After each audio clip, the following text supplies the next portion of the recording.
El mérito es suyo. Bueno, estamos arrancando otro domingo más y con varios temas, variadito Sí. el menú hoy. Enrique Riera ya está con nosotros, el ministro del INE. Hace rato no hablamos con Enrique, con el No, ministro. yo hablé por radio la semana pasada, pero en vivo otras cosas. Sí, tenerlo, no es fácil tener al ministro del Interior. ¿Qué No. tal, ministro? ¿Cómo estás? Bien, siempre un gusto estar con ustedes y con numerosas audiencias. Y la verdad es que es una tarea muy demandante. Probablemente lo más difícil sea el manejo del tiempo, porque actuamos en base a disuasión en términos de seguridad, pero se generan golpes imprevisibles. Entonces ahí uno cambia sus prioridades, reajusta su agenda y eso muchas veces es difícil de entender. Pero en líneas generales yo sinceramente creo que hemos dado pasos importantes en materia del plan que nos habíamos fijado con el presidente, del fortalecimiento de las fuerzas de seguridad y de lecciones aprendidas, muchas. Y obviamente también errores cometidos, pero yo creo que el saldo es positivo. Saldo positivo decís. La semana pasada le escuchaba, no sé si ese es un rótulo que desde la prensa le pusimos a este señor Juan Martens, especialista en seguridad. Perdón que lo mencione, ¿verdad? Como dicen los senadores, perdón que lo mencione. Y él, justo escuché una parte en una entrevista en una radio, dice, le escucha al ministro Riera, habla mucho, habla bien, pero no hay resultado. Entonces yo digo, ¿y por casa cómo andamos, verdad? Pues el especialista en describir la realidad.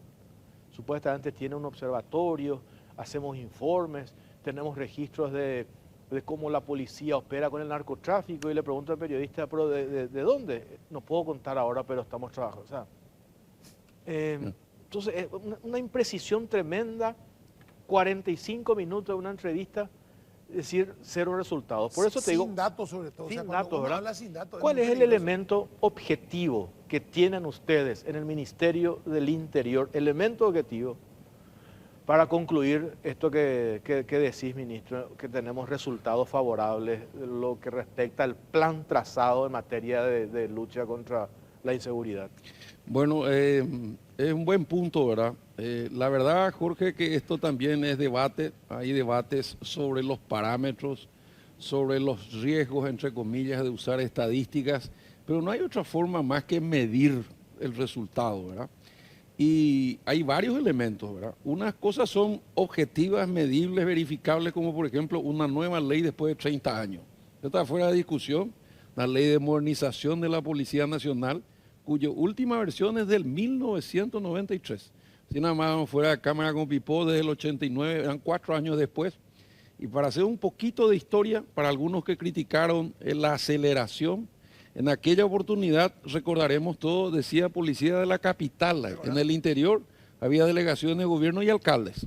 No había policía nacional como hoy la conocemos. Para poder llenar esos cupos, una vez que los gobernadores ocuparon los edificios de las delegaciones de gobierno, la policía se dispersó, se acomodó, se ubicó donde pudo. Y ahí se hicieron 3 cursos de 4 meses para llenar los cupos para tener una policía nacional. Ese fue el arranque del proceso con un tema no menor que también hay que decirlo que todos venimos de aquella época. La policía mucho tiempo, por más de 3 décadas, estuvo sometida o subordinada a los criterios de las Fuerzas Armadas, porque el jefe de policía era un general en actividad, el general Brites. Y porque... Después lo reemplazó Sánchez en la época de Rodríguez. Efectivamente, y después en la época de Rodríguez fue Sánchez, y el ministro fue un gran señor, el general Machuca Vargas, y el propio presidente era un general de actividad. O sea que, ¿en qué momento realmente esta nueva etapa empieza a caminar? Y con la Constitución del 92, donde se establece que el jefe de policía será un oficial de policía formado como tal. Entonces ahí recién tienen un policía jefe del resto de los policías.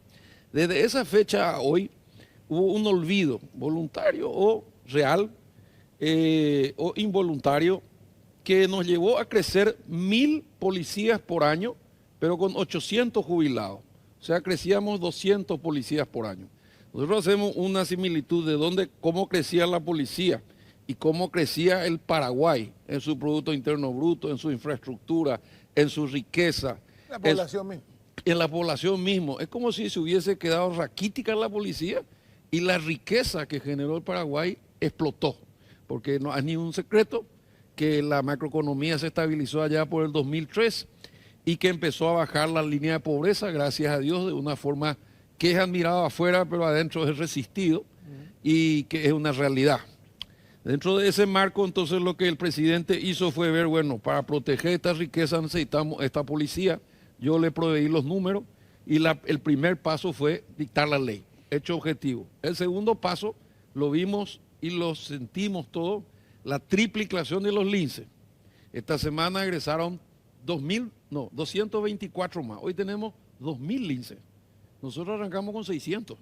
Eso es hecho objetivo. Nosotros arrancamos con 300 motos en pésimas condiciones. Hoy tenemos 900 motos, hechos objetivos. Y en el departamento central y capital hemos detectado en nuestros números, dispuestos para cualquiera, 4.000 hechos delictivos menos. 4.000. Bueno, la gente dirá, es insuficiente. Y yo creo que sí es insuficiente, pero es importante que la tendencia ya sea a la baja, porque son 4.000 personas y 4.000 familias que dejaron de sufrir ese trauma doloroso de que alguien irrumpe tu vida, tu persona o tus bienes con un reclamo al margen de la ley. Llámese motochorro, chespi, o que te atropellan la casa, o que genera problemas, o que te roba un foco, un cable, lo que fuere, 4.000 hechos menos en menos de un año en Capital y Central, que fue donde los linces actuaron. Porque ahora vayamos a los hechos objetivos. Cuando vimos eso, vimos que necesitábamos, escuchar la cifra, 250 millones de dólares para poner la policía como debería haber estado en un proceso mucho más largo, pero que aceleramos tipo microondas. Ese fue rápido. ¿Por qué? Porque sacamos 5.000 policías más, formados un año en aula y un año fuera en como las pasantías, la residencia de los médicos. Hecho objetivo, hoy tenemos 33.000 policías, teníamos 24.000. Otro hecho objetivo no menor es que conseguimos 600 patrulleras 0 kilómetros con 3 años de mantenimiento objetivo. Otro hecho objetivo es que de 50.000 guaraníes por día de combustible, que es 4 litros, no te das para patrullar ni alrededor de tu cuadra. Imagínate en el Chaco, imagínate en Ñembucú, Caguazú, el departamento que elija. Hoy estamos en 6 millones de guaraníes y no 1,5 de combustible. O sea que hay más patrulleras, más policías, más linces, una ley nueva y un proceso caminando de equipamiento de esa policía e incorporación de tecnología. Porque hay algo que no se ve y cuesta mostrar, pero hoy si el señor Jorge Torres, el comisario general Jorge Torres, y su subcomandante, el comisario general Pipo Dios, se sientan en el War Room, sala de guerra, en la tele se puede ver dónde están los 34.000 policías que están trabajando, los 33.000. ¿Por qué? Porque tenemos 2.800 radios que tienen 11 canales, esto es 11 operaciones simultáneas. En el canal 1 se está atendiendo un robo, en el canal 2 se está atendiendo un cierre de ruta, en el canal 3, o sea, simultáneamente, y cada radio, y cada patrullera, y cada moto del lince tiene GPS. Entonces vos ves en la pantalla, ¿dónde están? ¿Qué están haciendo? Si ves un GPS en Corateí, está pescando. Antes vos no sabías qué hacían los policías. Y algo que parece insólito, 600 comisarías, 300 subcomisarías y 150 puestos policiales que por primera vez van a estar interconectadas y proveer todos los datos a un mismo centro que no se había hecho inexplicablemente. Entonces cada comisaría, salvando distancias y haciendo excepciones, era casi una isla. Todo este esfuerzo nos llevó a las primeras mediciones que no teníamos. Las primeras mediciones nos llevan a concluir que si bien las patrulleras recibimos en noviembre y diciembre del año pasado recién, porque yo cuento el esfuerzo para conseguir la plata, fruto de una negociación exitosa en Itaipú, porque antes nunca había plata, era el último en la fila de prioridades, había que pagar a otra gente, otras cuentas, a algunos amigos que apoyaban la campaña, en fin, los recursos estaban mucho más dirigidos a recompensar a los amigos que que era lo que el país necesitaba. Entonces, todo esto, y dije yo, bueno, pero ya se puede medir si en noviembre y diciembre recibimos las patrulleras y en diciembre salieron los 5.000. No, me dicen, lo recomendable es medir el año, pero dada la necesidad de ir trabajando sobre la población y explicando esto, hicimos la medición. ¿Cómo recibimos la policía el 15 de agosto y cómo está hoy? Y nuestra primera medición nos arroja, gracias a Dios, tendencia a la baja, 20% menos en todos los delitos. 20% menos en todos los delitos. ¿En cuál subimos? Y esto es casi una cuestión personal. En abigeato. Entonces yo, ¿qué está pasando ahí, verdad? Porque esa es la ventaja de empezar a ver tus números con aciertos o con errores. Todavía hay que consolidar los datos de la Fiscalía, del Poder Judicial, de los jueces de paz, de la Defensoría Pública, del Ministerio de la Mujer y de la Policía Nacional. Pero aún así, con algo hay que empezar. Pues yo soy un fanático de hacer las cosas aún con aciertos y con errores y no esperar, porque lo perfecto es enemigo de lo bueno. Entonces, al hacer la medición, dije, ¿qué pasó en Abigeato? Y claro, cuando empezamos a explorar en Abigeato encontramos policía comprometida, hay que decirlo con todas las letras, pero esto es lo más sorprendente, funcionarios de la Asociación Rural del Paraguay comprometidos, funcionarios de SENACSA comprometidos y falta de eficiencia en el liderazgo. Cambiamos el jefe, depuramos la tropa, pusimos más camionetas, entró el equipo de comunicación y acá la primera gran sorpresa. El año pasado, en enero, se robaron 1.200 cabezas. Este año, en enero, 82. Bajamos 300%, ajustando de a poco la máquina en todos los frentes. ¿Cuál es el delito que más nos golpea en los números que manejamos? El robo de vehículos es el que más golpea. ¿Cómo se trabaja en esto? Y hay que hacer una estrategia para cada tipo de delito, ¿verdad? Porque el crimen organizado utiliza rubros. Antes había robadores de banco, abigeos, etcétera. Cada uno tenía un rubro. Ahora hay un señor de corbata sentado detrás de una empresa de cuello blanco y tiene rubros de acuerdo a qué le es más rentable. La trata, por ejemplo, que era un vehículo no tan desarrollado, aunque Teresa Martínez hizo un trabajo fantástico. Me dice uno de ellos, que es especialista, no vas a creer, pero está siendo más rentable que otros rubros porque una persona se puede vender varias veces. Es de terror escuchar esto, ¿verdad? Pero es real. A eso hay que agregarle que en 18 meses, hecho objetivo, como decía vos, el amigo Martens, escuchen bien, no disminuyó la cantidad de droga que llega a Europa. Pero ni un cargamento salió de Paraguay, de los que llegaron a Europa. Quiere decir que el crimen organizado encontró mucho más dificultades que antes y que habrá elegido otra vía, porque la cantidad sigue llegando igual. Y todos sabemos cómo está Ecuador y todos sabemos las dificultades que tienen nuestros países del norte productores de coca, que en vez de aterrizar en nuestras 1.500 pistas clandestinas y en vez de usar nuestra hidrovía como lo hicieron impunemente 5 años atrás, por donde pasaron, y acá lo dijimos, hasta el hartazgo, 60 toneladas de cocaína en 10 meses. En 18 meses toco madera, ni un solo cargamento de cocaína descubierto en Europa salió de Paraguay.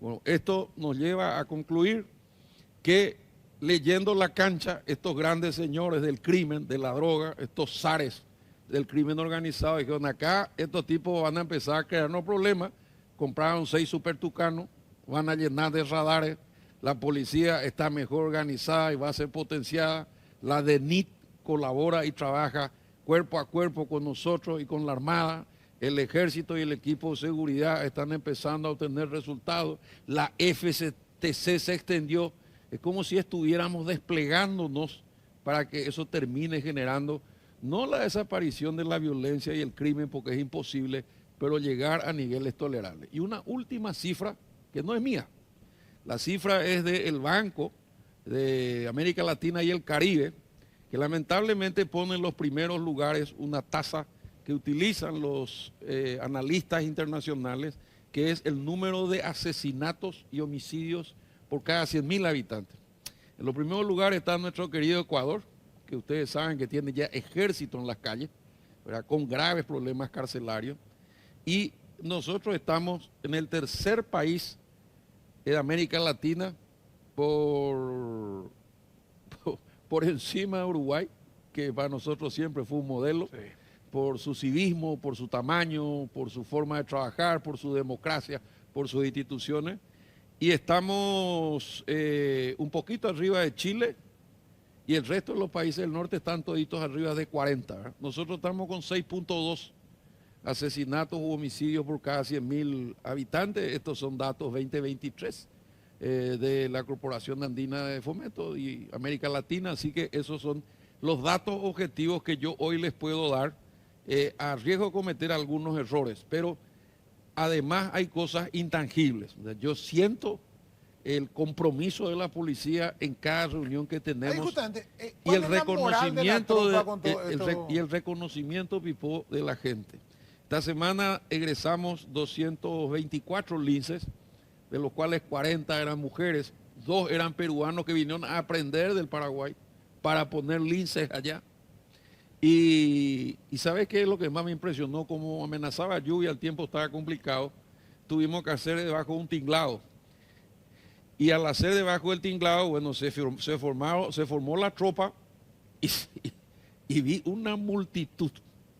Y vi hijos de linces vestidos de lince, lincecitos, ¿verdad? Pero bebés también. Padres, abuelos, familia, aplaudiendo a rabiar y cantaban el himno con una fuerza que te da piel de gallina. Yo dije, este es el Paraguay que realmente yo quiero que la gente que entienda, que valore, ¿verdad?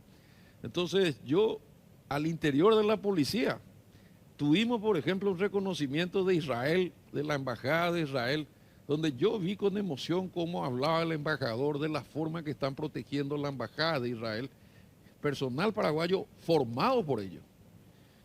Yo veo cómo los instructores que vienen de Colombia, ¿verdad?, hablan de la respuesta del paraguayo, cómo mujeres pueden aguantar, Pipo, de las 5 de la mañana hasta las 8 de la noche, al igual que los hombres.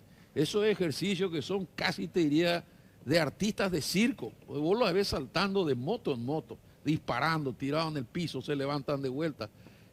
A mí por lo menos me da la impresión que al próximo gobierno le vamos a dejar lo que los estándares internacionales de Naciones Unidas recomiendan, que son 300 policías por cada 100.000 habitantes, pero con esta variable, en 3 turnos de 8. La policía alerta, despierto, capacitado, bien pagado, con problemas de salud y educación resueltos, va a trabajar 8 horas y entonces durante las 24 horas, como lo hacen hoy, pero en turnos de 8 días, con cambio de 8 días, van a poder volver a su casa, abrazar a sus hijos, tener una vida razonablemente normal y luego vestirse, equiparse, como vimos en tantas películas, puestos al servicio a defender al país. Entonces vamos a llegar a un extremo en que el señor Pipo Dios, ahora te voy a cambiar de papel, comisario de la sexta, va a tener en su pantalla 60 efectivos a tu cargo con 3 motos y 2 patrulleras, todos con GPS, los policías también, y el mapa de calor. Y bueno, va a decir, vas a hacer la ronda por tales calles cada 2 horas. Y una vez que das la orden de servicio, como ellos le llaman, por el tracking del desempeño, vas a saber si hicieron o no hicieron su trabajo. Porque toda la policía va a estar controlada digitalmente, sin contar la incorporación de las tabilleras electrónicas, que como ustedes saben, 7 años nos plagueamos en este programa, porque teníamos la ley y nadie se animaba a implementarla, ¿verdad? Entonces, ¿qué quieres que te diga? Yo no puedo ser objetivo, es cierto, a veces estoy cansado, a veces no me alcanza el tiempo, pero la verdad es que yo veo una policía de pie cada vez más fuerte, cada vez más valiente, cada vez más comprometida.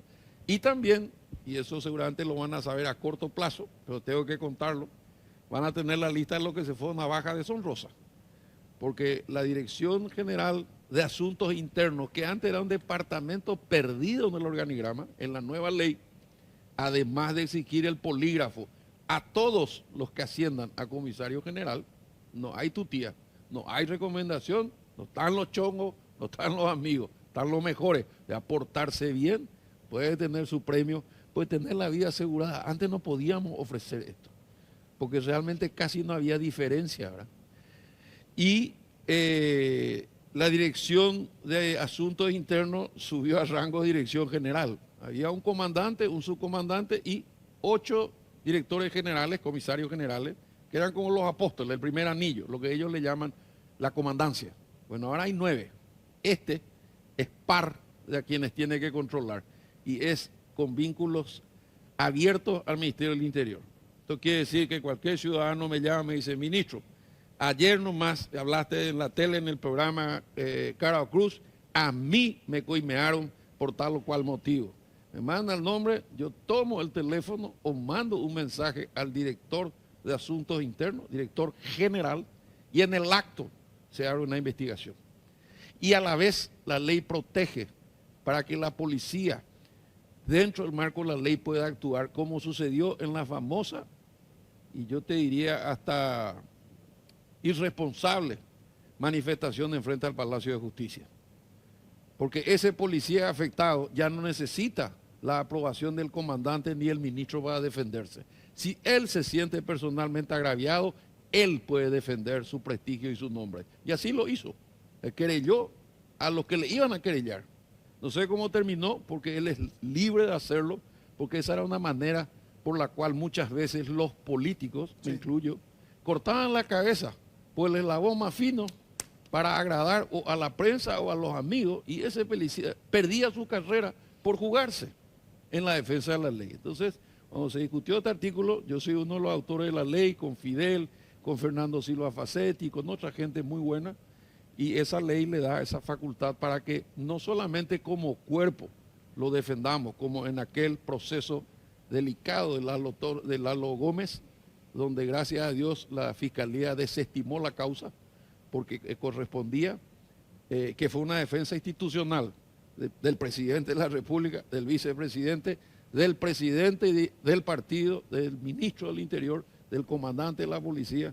Se defendió a quien cumplió la ley, amparado en una orden judicial, y 3 fiscales que ordenaron un allanamiento que no terminó como queríamos, pero que también, hay que decirlo, por el haber reservado los datos de esos teléfonos, se terminaron descubriendo muchas cosas que antes jamás iban a salir a la luz, iban a estar a disposición de la prensa. Así que me preguntaste la hora y te conté la historia del reloj, como siempre ustedes están acostumbrados, pero sí, es un relato de cómo estamos hoy a esta hora, ¿verdad? Increíble esto que dijiste, 33.000 policías tenemos hoy. ¿Cuál fue el reclamo de siempre? De por la policía, no tenemos policía. Hay un número, creo que de 50.000. 57.000. 57.000. Y ahora tenemos policías y escucho, ministro, en el relato de los eternos odiadores, llamarlo como quieras, que buscan erosionar y cuestionar todo ese. Pero mía policía es preste, dice, ¿verdad? ¿Y qué quiere decir eso? Y en demasiado rápido se recibieron. Entonces no hay garantías de eso. Pero al final, ¿a eso qué respondemos, ministro? Bueno, la decisión fue una decisión política valiente. El presidente Santiago Peña tiene una actitud que yo creo que muchos no comprenden. Él toma decisiones que saben que le puede costar o que asume un riesgo, y se juega. Y nosotros los ministros lo sentimos, ¿verdad? Cuando yo le planteé esto, él me dijo, obviamente, un hombre formado, preparado, él sabe, y me dice, ¿cuál es el riesgo de que vaya a baja formación? Y yo le dije, bueno, como en la reforma hace 30 años atrás, al ampliar la base es probable que baje la calidad de la formación, pero estamos en guerra contra el crimen organizado. La otra opción es seguir creciendo de a 1.000 o de a 2.000, no llegamos, porque dentro de 3 años va a haber una actividad política frenética en las municipales, y la garantía del Estado de Derecho y la democracia es la policía, porque es la única que constitucional y legalmente tiene la posibilidad. A la larga, nuestro trabajo, si funciona, es de disuasión. Yo veo un policía parado frente al colegio el día que llevo a mi hijo, como antes veíamos, ¿verdad? Aunque nos hagamos apología al electronismo, yo me siento más seguro. Entonces, por lo demás, la clave está en la calidad de sus profesores. Y la otra clave está en la selección. Antes se presentaban 3 o 4.000 para que entren 1.000. En esta última convocatoria, con todo lo que yo informé de los beneficios sociales que van a tener, de las proyecciones, de la salud de primer honor. Tenemos el tomógrafo más caro y más lindo de toda Paraguay en el hospital policial. se reactivó el hospital de Coronel Oviedo, se firmó un convenio con TESAIN para que todos los policías que son heridos en servicio sean atendidos con calidad de binacional. O sea, hoy hay todo lo que vos necesitas para avanzar. Y ahí metimos el dedo en la llaga. Y dije, el problema es, en alguna medida también fueron los profesores. ¿Por qué? Me dice. Y le digo yo, porque no va a creer, espero que me tome en serio, pero los profesores de ICEPOL y COLEPOL cobran 9.000 guaraníes hora cátedra. No puede ser, me dijo. Sí, no da ni para la nafta de la moto, ni para el pasaje. Pero ¿cómo puedes ir? Bueno, entonces dice, ¿y cuánto necesitas para que los tengan los mejores profesores, de adentro o de afuera? Y pagar con una universidad privada. Entonces ya no van a ser ex policías, amigos de la casa, tipos generosos, charlas magistrales nada más. Va a ser formación de primera, de Colombia, de Panamá, del FBI, de Estados Unidos, de la Argentina, del Brasil, y los nuestros, los mejores profesores. Y eso cuesta más de 40.000 guaraníes. Se va a hacer un salto 5 veces más. ¿Cuánto cuesta? $2 millones más. La mejor plata invertida. Pongamos $2 millones más. Entonces, $8 millones nos cuesta al Paraguay meter 5.000 cada año. Formación intensiva con grandes profesores, 2 millones. Por $10 millones tenemos 5.000 policías formados en tecnicatura para hacer su práctica afuera. Cuando salen afuera, por disposición del comandante, todos los 5.000 tienen que pasar 2 años en comisaría. Es como los residentes de clínica, ¿verdad? Los médicos aprenden en el quirófano. Y estos policías, cuando salen de ronda, no salen solos, siempre salen con uno más antiguo. A veces tienen tareas más fáciles, cuidar la comisaría, tomar los partes policiales, hacer las conexiones, pero ya están en la cancha. Y yo le decía, yo me imagino que en el Chaco, también mucha gente dijo, ¿cómo mandar al Chaco a gente con 3 años de formación? Orden cerrado, tiro del punto 30 al Mauser y al Chaco, ¿verdad? Estamos en guerra. Y me dijo, sí, tenés razón, de un argumento, vamos a asumir el riesgo. Y entonces el crecimiento de 5.000 por año se va a mantener de tal manera a llegar a los números que decía Pipo. Y cuando tengamos 300 policías por cada 100.000 habitantes en 3 turnos de 8, salvo las fuerzas especiales, que tienen otro régimen, GEO, que son grupos de operaciones especiales, la FOPE, los antimotines, investigaciones, el laboratorio forense, todas estas ramas se mueven con otro horario diferenciado. Pero estos policías que salen a la calle también tienen un detalle no menor. Se presentaron 16.000 y entraron los 5.000 mejores. Y ahí también viene bien quizás explicar esta polémica. Se habló con el tema de las mujeres porque realmente son muy inteligentes y algunas tenían calificaciones muy buenas. Pero yo para evitar injusticias tuve que hacer una consulta a nivel regional y en algunos casos internacional. Y la proporcionalidad es por culpa de que los varones somos más delincuentes que las mujeres. El 80% de los delitos son varones, el 20% son mujeres. Entonces el criterio es la proporcionalidad del uso de la fuerza en relación a los hechos delictivos. Porque si hay un borracho de 2 metros de altura, vos no puedes enviar 2 o 3 mujeres a detenerlo por una cuestión biológica simple, que no pasa ni por la lucha de género ni nada. Aunque obviamente hay excepciones, porque yo te puedo decir que he visto, no es que me contaron, lices mujeres que no pueden pegar los 3 juntos sin problema. Claro. O sea, hay excepciones y hay gente metida, hay francotiradores, hay gente trabajando. Y ahora, con todo lo que le estoy contando y con los $5 millones que se invirtió en comunicación, que parecía una pavada, pero cómo se iban a comunicar por WhatsApp, ¿verdad? Vos tenés un centro de comando LINCE que estuvimos viendo esta semana y vos ves el mapa y ves los simbolitos y ves las trayectorias y ves la forma en que se mueve y no podés creer, ¿verdad? No es la ciencia oculta, pero qué falta nos hacía. Y todo esto, y con esto te digo nomás lo que es el sueño cumplido, Jorge. Nosotros nos fuimos con Gustavo Villate siendo designados a Buenos Aires nomás, a ver el centro integrado que había hecho Patricia Bullrich cuando trabajaba con Macri como jefe de gobierno. Y cuando yo dije, literalmente dije, ¿cómo me encantaría tener esto en Asunción? Hoy tenemos para Paraguay y hay 10 911 y hay cámaras en la cabecera del puente que te toman el registro facial y la placa. Hoy sabemos quién entra y quién sale de Paraguay. sin molestar a nadie y sin molestar tampoco el comercio. Y hay muchas cosas más que sería largo enumerarte, algunas que no me conviene decir, pero lo que te quiero decir es que la policía está de pie, está muy motivada y es un proceso muy dinámico. Mañana o pasado, bueno, todavía no me dijeron la fecha, se va a producir la certificación de ANEAES de la formación policial que reciben los médicos policías. Hacen, ¿qué te puedo decir?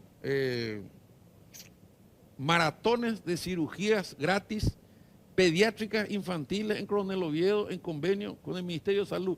No es noticia, y no sé yo, pero hay 300 niños que no pagaban un peso porque médicos se unieron, policías y civiles y policías militares, y médicos militares y médicos policías, operando 3 días seguidos a familias humildes que vienen de muy lejos. Entonces yo, sinceramente, sin fanatismo, veo que el problema de este gobierno no es la gestión, sino terrible resistencia que genera esta autonomía en las decisiones. Claro. Esta decisión de avanzar a pesar de la resistencia que pueda generar a un sector que sataniza todo lo que hace mal, lo que se hace desde el gobierno, ¿verdad? Y gracias a Dios tenemos una policía muy tranquila, tenemos un comandante que es un capo, un subcomandante que tiene un perfil bajo, pero es muy efectivo, y los 8 comisarios generales están 24 horas detrás de cada uno y un altísimo porcentaje de resolución de casos que lamentablemente se filma cuando sucede y no se filma cuando lo detienen, ¿verdad? Para cerrar, una argelería. ¿Tenés en promedio cuánto nos dura un ministro del Interior? No, más de 2 años. Generalmente no pasa. Pero, y no. Ahora en agosto cumplí 2 años. No pasan. Y tengo un promedio malo encima en general. 9 ministros, 9 años. Ese es el que los que me presidieron, ¿verdad? Teóricamente ya hace 8 meses tendría que haberme ido y pegó en el poste, ¿verdad? Porque con el problema del Lalo, acordate que un sector pidió mi cabeza y la del jefe de policía, pero aguantamos el ramalazo y gracias a Dios ese oficial que tenía miedo legítimo por lo que sucedió y por quien se vio afectado, ¿verdad? Él y su familia fue protegido en lo posible en su identidad, a su familia, a sus hijos, y hoy es el símbolo dentro de la policía, como el símbolo es Martín Ledesma, que es el lince que falleció en Veneratio, porque eso es una buena respuesta para la preocupación de Pipó. En aquel entonces, la misma policía, 4 meses después, sin moto, sin patrulla, sin chaleco, sin todo lo que conté, tomó Tacumbú en 5 horas.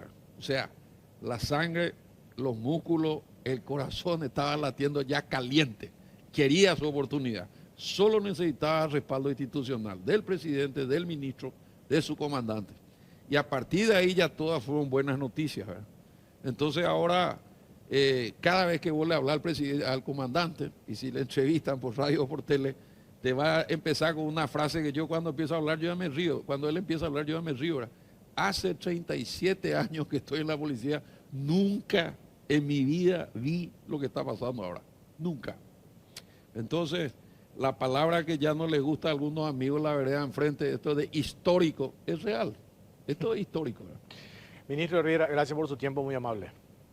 Gracias por la tolerancia del monólogo. No, estoy como, ¿cómo se llama aquel argentino que falleció? Tato Ores. Tato Ores, voy a terminar siendo el Tato Ores del Ministerio del Interior. Muchas gracias a ustedes, muy buenas noches para todos. Nosotros tenemos que hacer una pausa, pero antes explotamos todo en Bristol. Vení a aprovechar el Black Friday en Bristol, hasta 50% de descuento, celulares, televisores, heladeras, motocicletas y mucho más, con los mejores precios del país y además sin entrega inicial más envío gratis. Llámanos al 519-4000, escribinos al WhatsApp 0991-670-000 o acércate a cualquiera de nuestras más de 90 sucursales en todo el país. Bristol, la mejor casa de electrodomésticos del país.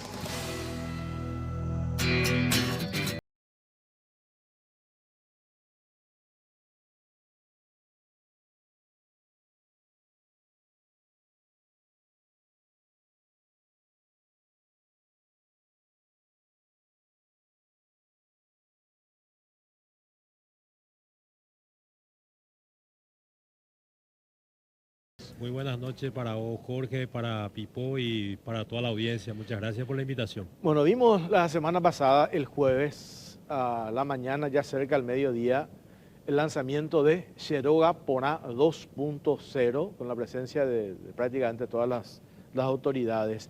Y ya haciendo un adelanto que habíamos hablado en otros espacios periodísticos, vos nos decías 4 modalidades. Explícanos, por favor, y compartimos con la audiencia para tener toda la información de este nuevo programa que emprende el Ministerio a tu cargo. Así es, Jorge, realmente con mucha alegría, con el presidente de la República, Santiago Peña, dimos inicio a Xiroga Porá 2.0 con 4 nuevas modalidades que se ofrece a la ciudadanía. La primera, la posibilidad de aquella familia que ya tenga su propio terreno, pueda construir en el terreno que ya tiene en cualquier punto de la República del Paraguay. La segunda es la posibilidad de comprar el terreno que desee y construir en la misma también. La tercera es la posibilidad de comprar una vivienda terminada, ya sea una casa, un dúplex o un departamento. Y la cuarta es aquella familia que ya tiene una vivienda propia, pero quiere ampliar, reformar su vivienda, lo puede hacer también con nuestro crédito de Xiroga Porá, que quiero recordarle que es hasta 500 millones de guaraníes por beneficiario, hasta 30 años de plazo y la tasa más baja del mercado, 6.5% en guaraníes.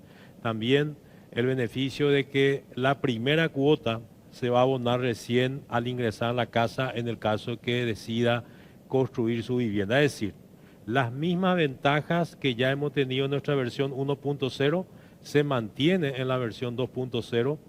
También desarrollamos sobre nuestra plataforma www.xirogapora.gov.pi, en donde los interesados pueden ingresar para postularse en estas 4 modalidades, en cualquiera de estas 4 modalidades, o inclusive tenemos también habilitado nuestras oficinas físicas. En este caso, en la capital tenemos en Mariscal López, esquina Brasil, la oficina de Xiroga Porá, y en nuestras oficinas regionales, en los diferentes departamentos, también nuestros funcionarios están capacitados para poder orientarle y evacuar cualquier tipo de consulta. Así es que realmente para nosotros un paso muy importante.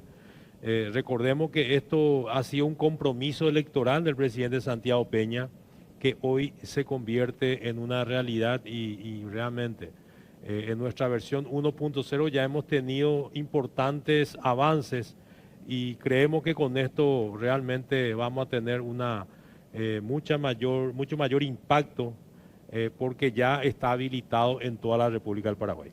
En esta semana y la semana anterior estábamos en la radio, ¿verdad? Creo que hablamos inclusive, pero a mí me llamaba mucho la atención el tema de la financiación a 30 años al 6.5 en guaraníes.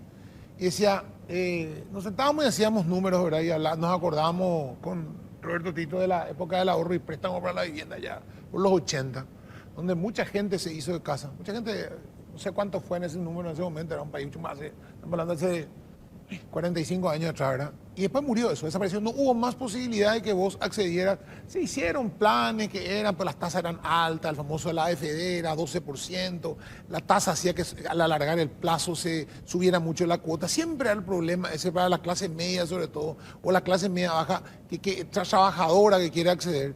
Y cuando aparece esto, yo digo, esto es una oportunidad de oro que tienen que aprovechar el momento de hacerlo. O sea, la gente que hoy quiere tener una casa propia, no creo que estas condiciones se puedan mejorar, no acá, en ningún lugar del mundo, a tasa de moneda local, sin reajuste, 6,5% a 30 años, realmente uno va a terminar pagando una cuota ínfima de acá a 10, 15, 20 años. Esa cuota va a ser un vuelto. O sea, yo creo que si hoy no se aprovechan aprovechan la situación, las condiciones que está dando el gobierno desde el MUP, ya no hay otra oportunidad. Mejor que esto, yo no sé qué se puede hacer. Pipo, yo te certifico que ya hemos verificado y estas son las mejores condiciones en la región. O sea, la posibilidad de que la cuota sea similar al alquiler, que es el gran objetivo de este programa, se logra principalmente con plazos largos y con tasas bajas, ¿verdad? Anteriormente, estamos hablando de 10, 15 años atrás, las tasas rondaban entre el 20 y 30%, ¿verdad? Hace un poco más de menos de 10 años que logramos tasas menores, pero también los plazos eran de corto plazo, 7, 10 años. Cuando vos tenés tasas entre 20 y 30 con plazos de 10 años, el monto de la cuota ya sale del segmento de la Sí, clase otra cosa, trabajadora. no se podía ¿verdad? comparar con el alquiler. Que es lo que ha venido ocurriendo en los últimos años y es lo que genera que tengamos 1 millón de paraguayos que están en casas alquiladas o en casas de familiares o cedidas. Es decir, hay un mercado de aproximadamente 300.000 viviendas se requiere para dar respuesta a el segmento de la clase trabajadora. En este caso, el programa está destinado para los que ganan desde un salario mínimo hasta 5 salarios mínimos, es decir, hasta casi 14 millones de guaraníes, en donde el deudor principal puede tener un codeudor para poder ampliar el monto de su préstamo, sumando su ingreso con el de codeudor. Así como vos estás diciendo, el segmento de la clase trabajadora prácticamente estaba sin ninguna respuesta en el sector inmobiliario y el presidente, ya en campaña, vuelvo a reiterar, en campaña política se había comprometido en dar respuesta y hoy esto se está convirtiendo en una hermosa realidad y bueno, realmente ya los primeros, podemos decir, 3 días de lanzamiento el día jueves, han sido miles ya las familias que han ingresado en nuestro portal informándose de cómo es el sistema, cuáles son los requisitos que se requieren para poder lograr este crédito.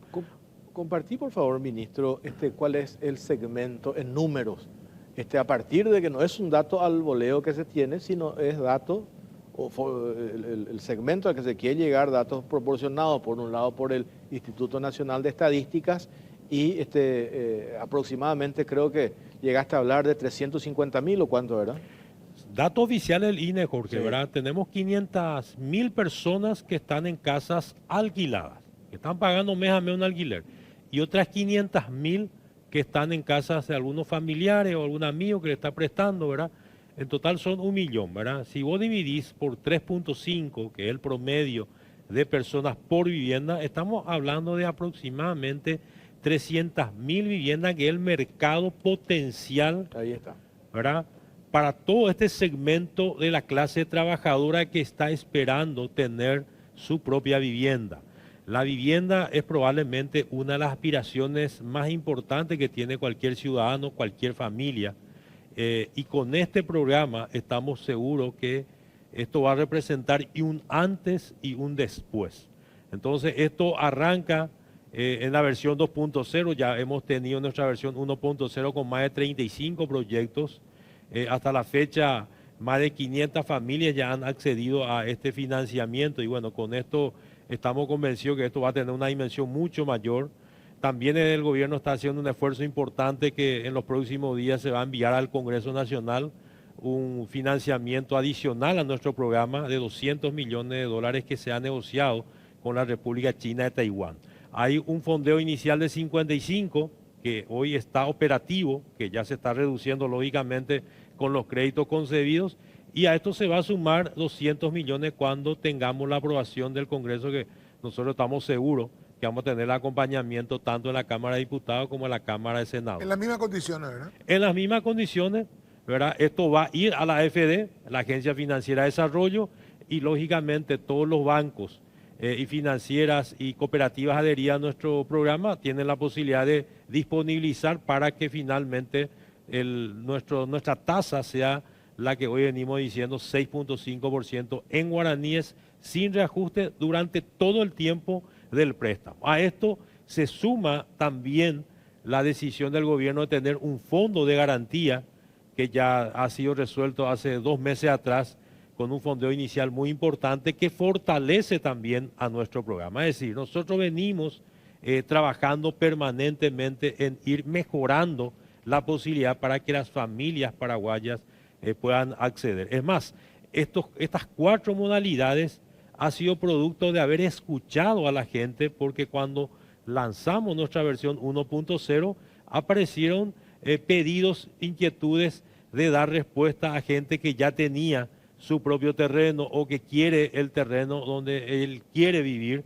teniendo en cuenta que en nuestra versión original el terreno estaba a propuesta del desarrollador, la ubicación, la vivienda, el diseño también era a propuesta del desarrollador, y en este caso es el ciudadano el que elige el terreno e inclusive el ciudadano elige al profesional constructor con el cual O quiere elige trabajar. la casa que ya está hecha y quiere comprar. Claro, o puede finalmente a lo mejor estar alquilando una vivienda que ya se siente a gusto, ya está adaptado en el barrio, con una carta oferta de esa vivienda que él está ya viviendo y calificando para el crédito, él se hace propietario de esa vivienda. Esa es la ventaja, porque ahí lo que le favorece mucho a la gente en el sentido que yo digo, mucha gente quiere venir a vivir hacia una zona o vive muy lejos o quiere vivir más cerca de su trabajo y le está dando la posibilidad prácticamente de decirle, bueno, elegí vos dónde querés vivir. Si está en la consistencia, si está dentro de tus límites de crédito, puedes acceder a esto. Y con esa financiación, repito, acá la estrella es la financiación, ¿verdad? Realmente es, no sé, yo no me perdería la oportunidad si pudiera de acceder a ese tipo de crédito, porque es realmente, no quiero decir un regalo, pero es prácticamente un regalo, es un precio, una financiación que no sé qué, yo me decís, estamos entre los mejores de Latinoamérica, yo no sé si en los Estados Unidos se paga eso en dólares, y eso en dólares, ellos pagan en dólares, no pagan en guaraní, no estamos pagando moneda local, o sea, a eso me refiero, es demasiado barato y es demasiado buena la oportunidad, creo que es el momento. Así mismo, vuelvo a decirte, hemos verificado que estas condiciones son las mejores de la región, ¿verdad? Semana atrás, comentando nomás en el Brasil también lanzaron un programa similar, por la tasa era el 10.5, ¿verdad? Nosotros tenemos 6.5% de moneda local. Otra de las ventajas de nuestro programa es que el ciudadano puede empezar sus primeras gestiones a partir de su celular en el portal www.cherogapona.gov.pi. Ingresando, ahí ya puede ir seleccionando una de estas 4 modalidades y empezar sus primeras gestiones, que también es otra de las ventajas que ofrecemos para que la gente tenga el menor perder el menor tiempo posible para postularse. Otra de las ventajas, vuelvo a reiterar, es que el ciudadano elige al profesional de su confianza, que se catastra de una manera sencilla en el Ministerio de Urbanismo, Vivienda y Hábitat, y también elige la entidad bancaria con la cual quiere trabajar, sea banco, sea financiera o sea cooperativa. Es decir, que tratamos de generar todas las condiciones favorables para que puedan cumplir el sueño de la casa propia de las familias paraguayas. Eso que me parece importante también, mencionaste ahora las entidades financieras, que cuando lanzaron Cherogapona 1.0 fueron encontrando algunas cuestiones que necesitaban ajustar, la realidad. El nivel de endeudamiento de las personas que se postulaban. Y diste también un número, creo que el 70% de quienes presentaban interés en acceder a uno de estos programas tenía un problema grave de endeudamiento, y eso de alguna u otra manera le dejaba fuera de la posibilidad de obtener un préstamo en el sistema financiero. Así es, Jorge. Como desarrollamos a través de la plataforma, tenemos la trazabilidad de las personas que se han postulado. Estuvimos trabajando y analizando aquellas personas que se postularon y no pudieron acceder. El 70% de las mismas tienen un sobreendeudamiento mayoritariamente por gasto de consumo, por cuotas de electrodomésticos, celulares, etcétera, en donde también el monto no es muy significativo, entre 10 y 15 millones de guaraníes, pero en ese momento de postularse por tener el pago de estos gastos de consumo, no alcanza y es rechazado. Entonces estamos también trabajando con las entidades financieras los efectos de que algunos o la mayoría de ellos pudieran recibir un crédito puente, llamémosle, en el sentido de cancelar estos gastos de consumo y ahí quedar ya habilitados para poder acceder a nuestro financiamiento de Cherogapona. Ahora, esta es otra de las ventajas de haber utilizado la tecnología, ¿verdad? En todo este programa, porque eso nos permitió ese análisis de ver por qué a lo mejor Juan Carlos Baruja está siendo rechazado en ese momento de la postulación. Y bueno, todo esto lo venimos analizando. Este es un proceso continuo de aprendizaje. Hoy ofrecemos a la ciudadanía nuestra versión 2.0. Nosotros vamos a seguir monitoreando y analizando todas las posibilidades Y bueno, si llegase a meritar generar un ajuste, un 3.0, lo vamos a seguir haciendo, ¿verdad? Porque cualquier política pública tiene que estar permanentemente analizado e ir corrigiéndose de manera a lograr ese propósito de generar las viviendas a las familias paraguayas. Y por el otro lado, un elemento central que todavía no comenté, la generación de empleo, que también es otro de los hitos importantes del gobierno del presidente Santiago Peña.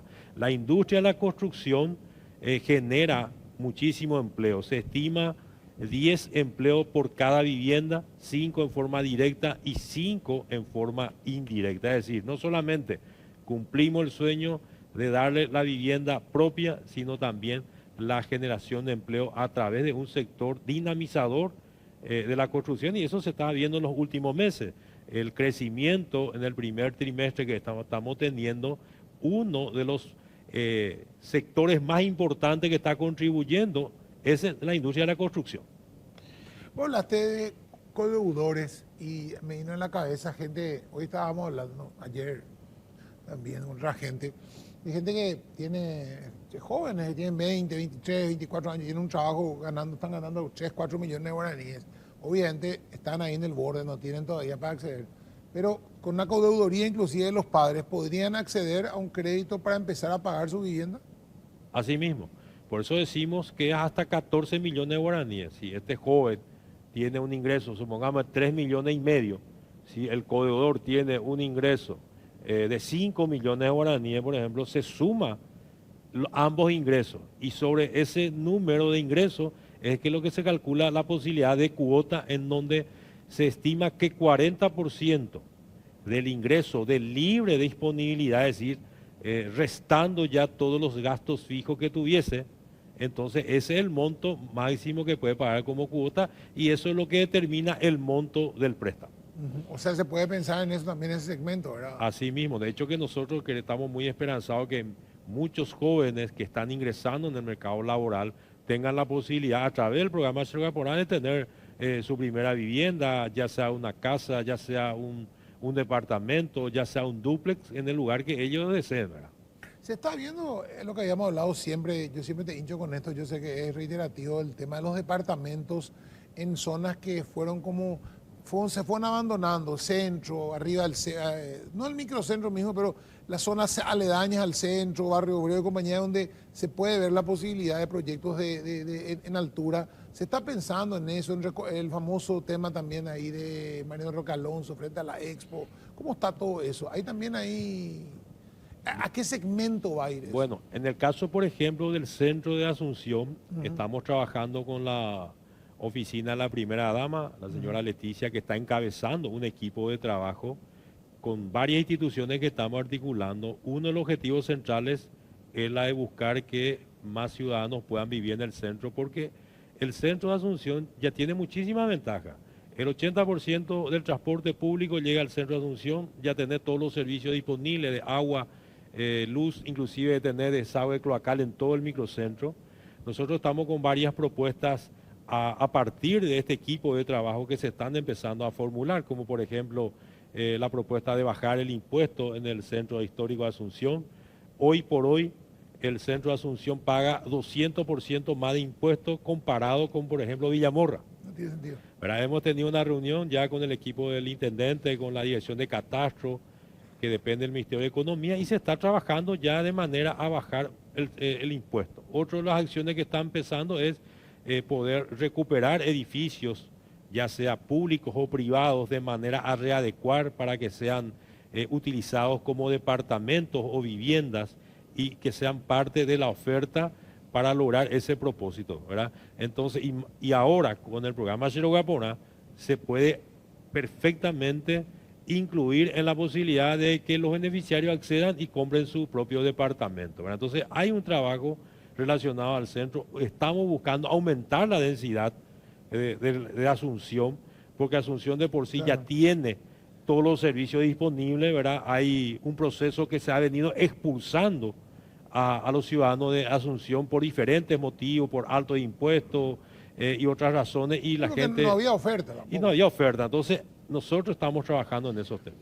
La semana pasada me tocó hablar con el ingeniero Raúl Constantino de Capadei, el sector privado, ¿cuál es el relacionamiento que tienen hoy con el sector privado?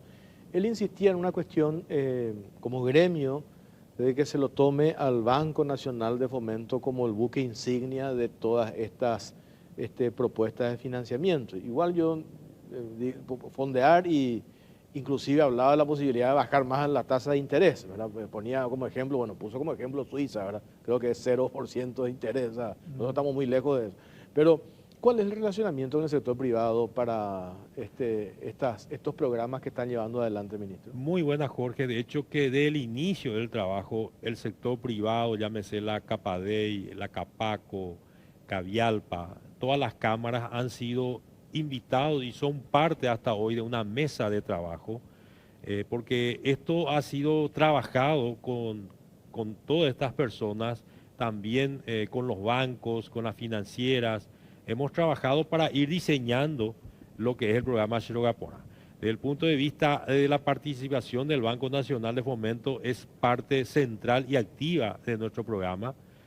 No obstante, podemos decir que esperamos y sabemos que el BNF va a ser mucho más fuerte aún su presencia, ¿verdad? Ellos también con sus propios fondos están logrando fondear al 6.5%, en este caso en un plazo de 15 años. Entonces, este es un proceso continuo de trabajo y coincidimos plenamente que el buque insignia dentro de las entidades financieras es el Banco Nacional, es y debe ser el Banco Nacional de Fomento. Claro. El presidente Peña, la semana pasada, el jueves, en el lanzamiento de Shirogapona 2.0, estaba escuchando parte de su intervención y le decía, y tiene que ver un poco con eso que vos dijiste, no hay excusas, ¿verdad? No hay excusas ya para que la gente, el sector, la clase media pueda acceder a una vivienda. Y hago nomás referencia a esto porque me decían, pero al final, ¿existe la clase media? Claro que existe la clase media, porque si le cargas pero en el pago por un préstamo, convengamos que la ecuación acá es que hay un número que ustedes llegaron a obtener y estamos hablando de las personas que hoy pagan su alquiler. Entonces, ¿cuál es la ecuación? Lo que estás pagando por tu alquiler, hoy esa plata pagas el préstamo ya de tu casa propia. Así mismo, Jorge, de hecho esa fue la lógica para construir el programa, ¿verdad? Apuntar, probablemente hoy tener más de 100.000 familias en el país. Si hacemos el cálculo de 500.000 dividido 3.5, estamos hablando de 120.000 familias en el país que hoy ya lo están pagando un alquiler mes a mes. Es decir, si nosotros, que es lo que hicimos para construir este programa, es igualar el monto del alquiler al monto de la cuota, ahí vos ya tenés directamente 120.000 familias que tienen una potencialidad, ¿verdad? Entonces, esto es unir la posibilidad y generar las condiciones para lograrlo. Entonces, esto es acercar mucho más y coincido con lo que dijo el presidente de la República. A partir de acá no existe básicamente excusa para no tener acceso a la vivienda propia para este segmento. Sabemos que esto va a tener un proceso de desarrollo, de evolución, de crecimiento y aprendizaje, ¿verdad? Pero ciertamente y está comprobado que estamos dando pasos para adelante a partir del 12 de julio del año pasado, cuando iniciamos en nuestra versión 1.0. Y estoy seguro que transcurriendo los meses, y ni qué decir los años, cada vez vamos a ir encontrándonos con miles de familias que gracias al programa Shirogapona, gracias a este financiamiento, tienen la posibilidad de tener su propia vivienda. En un aspecto que generó un debate interesante, pusiste, dejando un poco de lado, ya sabemos cuál es el programa que hoy tiene el gobierno para la clase trabajadora, la clase media. Vamos ahora a los sectores más vulnerables. Lo del barrio San Francisco. Los barrios San Francisco, un dato que proporcionaste es que el gobierno anterior dejó una deuda de casi 30.000 millones de guaraníes al Ministerio de Urbanismo. Pues no pagaron luz, agua. Y mucha gente me escribe y me dice, ¿pero por qué nosotros, por qué el Estado tiene que pagar luz? ¿Por qué el Estado tiene que pagar luz y agua? Y si vos te quedás con ese relato así duro y frío, decir, ¿por qué? Y de eso se trataba el programa social integral, que era trasladarle a las familias a ese lugar la construcción de una industria textil, esas personas obtenían trabajo y posteriormente se le buscaba el Y se le beneficio. transfería la propiedad. Se le transfería la propiedad y después ¿cómo es que le dicen? El costo social o la tarifa social. No es que se le iba a regalar. ¿Qué pasó? Vino un gobierno Abandona. que abandonó totalmente eso, entonces hoy se tiene que replantear y se encontraron ustedes con esta deuda que tuvieron que heredar de la administración anterior. Es así mismo como vos estás relatando, Jorge. Realmente se dejó caer básicamente, lo hemos conversado en otras ocasiones. Nadie asumió el monto de la cuenta del agua, de la corriente eléctrica que se siguió utilizando durante más de 6 años. Y bueno, hoy la realidad es que hay una deuda de aproximadamente 30.000 millones solamente en servicio básico, en agua y luz, ¿verdad? Entonces estamos negociando nosotros con ambas instituciones a los efectos de ver cómo esto podemos ir pagando en forma proporcional, en cuotas, ¿verdad? Pero a partir de ahí hemos hablado justamente con la gente del barrio, hasta diciembre del año pasado es lo que se hizo el corte en donde, como vos decías, hasta es discutible porque nosotros como Estado tendremos que absorber, pero hay también una realidad social que fueron Así es. trasladados bajo ciertas condiciones que no se han cumplido en ese momento y hoy estamos trabajando para cumplirlo, ¿verdad? Una de ellas, la titulación, nosotros estamos trabajando para lograr el propósito, son trámites que tienen su tiempo y su proceso y estamos trabajando para regularizar no solamente la titulación, sino muchos otros servicios que han quedado abandonados, seguridad, cámaras que estaban instaladas en el barrio que prácticamente se dejaron caer. Hoy hay un proceso de recuperación, ¿verdad? Lastimosamente, porque se quería, a propósito, demostrar que era un acto fallido, que era un proyecto fallido. Y para lograr eso había que dejar caerlo, ¿verdad? Entonces, bueno, hoy nosotros estamos trabajando para poder cumplir con esos compromisos originales. Increíble, y estamos hablando de un proyecto íntimamente ligado a un acontecimiento histórico, la visita en julio del 2015 del Papa Francisco.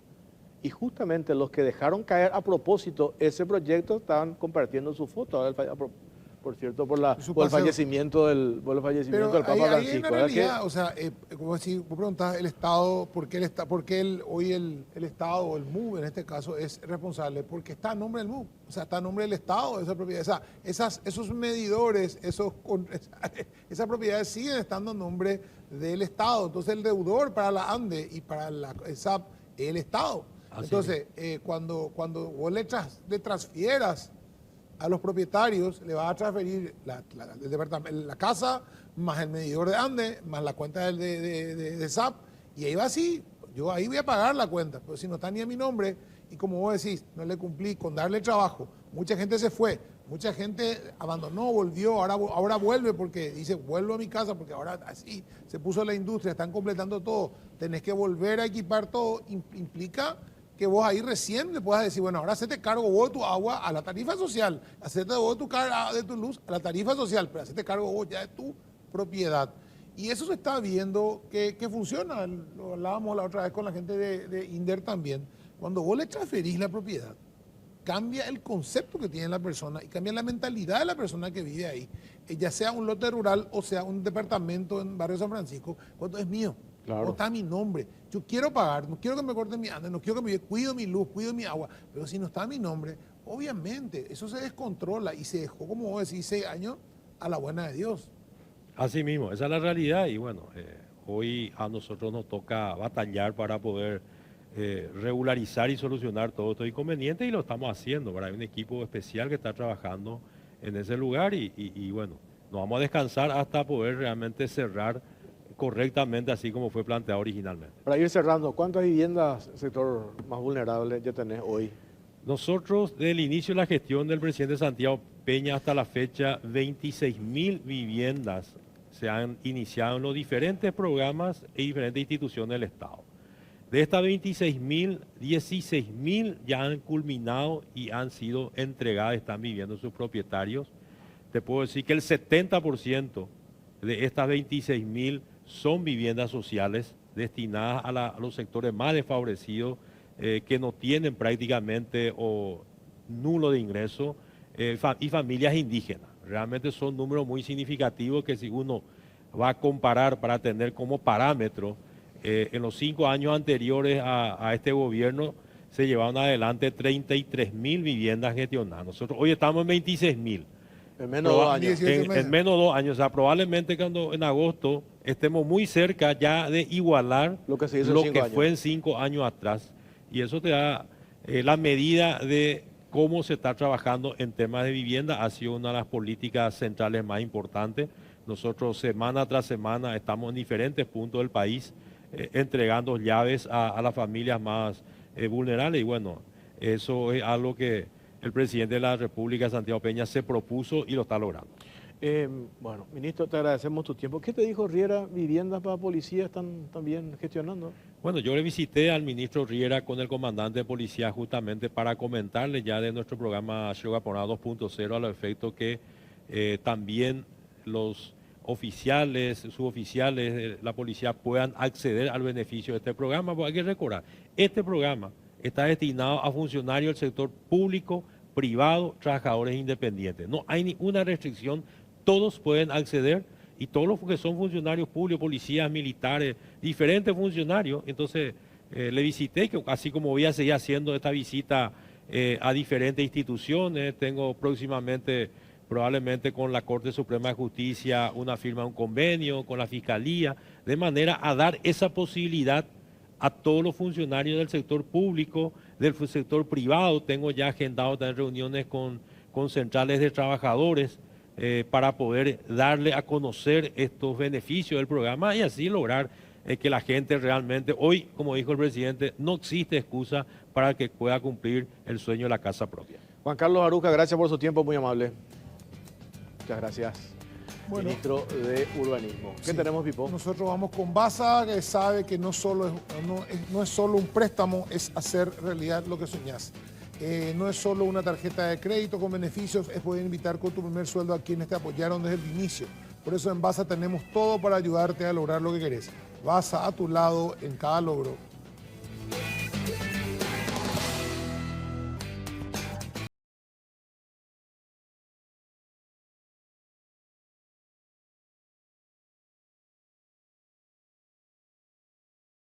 Nosotros la ministra de Salud, la doctora María Teresa Barán. ¿Qué tal, ministra? ¿Cómo le va? Buenas noches. ¿Qué tal? ¿Cómo estás? Muy buenas noches y muy buenas noches a toda la audiencia. Bueno, la semana pasada estábamos viendo la inauguración, la presencia del presidente Santiago Peña en el Hospital General de San Lorenzo, más conocido como el Hospital Calle I, y la inauguración de esto que me parece es un punto importantísimo para lo que va a significar el diagnóstico de imágenes, ahí estamos viendo ahora, y sobre todo números que son importantes en el sentido de la cantidad de personas que van a poder ser beneficiadas con esto. Explícanos, por favor, lo que implica la importancia y el alcance del Centro Nacional de Imágenes allí en el Hospital de San Lorenzo, ministra. Sí, realmente esta es una nueva innovación que tenemos desde el Ministerio de Salud Pública y Bienestar Social, en donde claramente una de las grandes brechas que tenemos dentro del sistema de salud pública es la falta del acceso a los estudios de diagnóstico. Entonces, con este Centro Nacional de Diagnóstico en Calle I San Lorenzo, lo que buscamos es brindar ese acceso a estos estudios de alta complejidad. Y realmente cuando estuvimos recorriendo con el presidente de la República, lo que vemos, y estos equipos son equipos de última generación, y yo me atrevería a decir de que hoy es el centro de diagnóstico más moderno de todo el territorio nacional del sistema de salud pública, incluso dentro del sistema de salud privada, porque los equipos son de última generación, son equipos, y ustedes saben que los equipos que, así como los equipamientos son tecnológicos, cada año van cambiando y cada año tienen mejores capacidades resolutivas, y estos son equipos totalmente nuevos, totalmente modernos, y lo otro importante, que son equipos inclusivos. O sea, nosotros en algunos servicios tenemos equipos de tomografía que a veces no se puede hacer cualquier persona porque tiene un sobrepeso o una obesidad mórbida, y estos equipos son equipos que tienen una alta resolutividad e incluso puede aguantar pesos de más de 200 kilos, y que a veces eso siempre era una barrera para las personas que son obesas. Ministra, vos había hablado la última vez que estuvimos de que habías cambiado en su momento a las personas encargadas del tema justamente de las terapias y compañía, que habías tenido un resultado muy positivo en que se habían recuperado un montón de terapias que supuestamente no funcionaban por diferentes motivos. ¿Cómo está eso? ¿Está mejorando continuamente eso, así también como este tipo de cosas? Porque siempre ha surgido, y no es este gobierno, es histórico, el hecho de que sí, tenemos el equipo de imágenes, pero no anda. Y no solamente en salud, sino en los privados también. No, el equipo no anda, el equipo dejó de andar, el equipo no tiene insumos. ¿Cómo está eso hoy? Porque acá tenemos estos equipos, pero hay estudios menos digamos, complejos, más básicos, que a veces se dice, no, el equipo no anda, o en la terapia de tal lado no anda, pero está el equipo ahí, pero... siempre se sospechó, así de, che, hay alguna cosa extraña en el sector privado, alguna connivencia. ¿Cómo está trabajando ese equipo nuevo que pusiste? Sí, bueno, de hecho que estamos haciendo un trabajo bastante coordinado, en donde estamos haciendo este trabajo en forma coordinada con la dirección o la coordinación de terapias intensivas y con el SEME también, en donde ya hoy tenemos un sistema mejor coordinado, por así decirlo.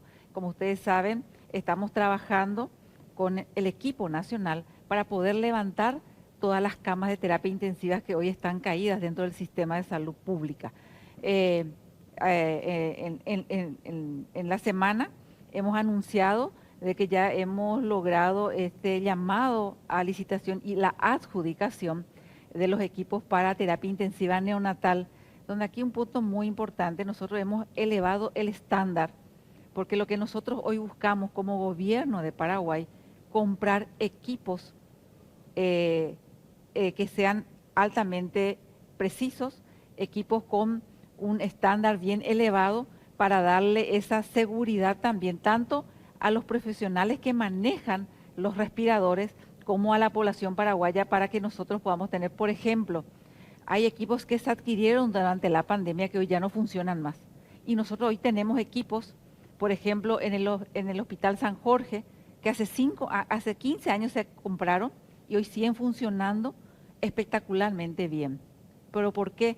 Porque lo que buscamos ahora es comprar estos equipos que puedan funcionar adecuadamente y que podamos tener también los representantes aquí dentro del país para que podamos hacer el mantenimiento preventivo de estos equipos. Entonces, es una nueva modalidad que hoy tenemos dentro del sistema de salud para buscar equipamientos muy tecnológicos y que realmente podamos tener ese servicio que se merece la población paraguaya.